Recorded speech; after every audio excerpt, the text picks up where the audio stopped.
What's up guys, day 15. Dito ako, papasok ako sa main building, main office. So, ayan.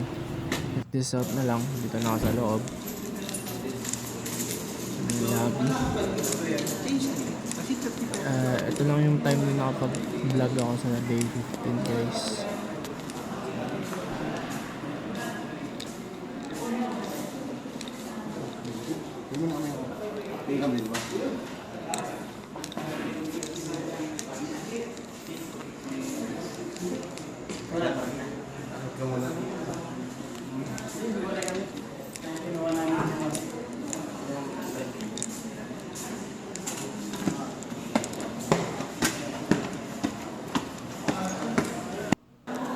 Dito kasi guys is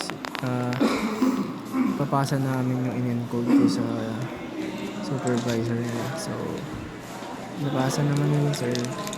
Namahan ko lang siya. Pabalik na kami ulit sa office namin. So yun lang, babush.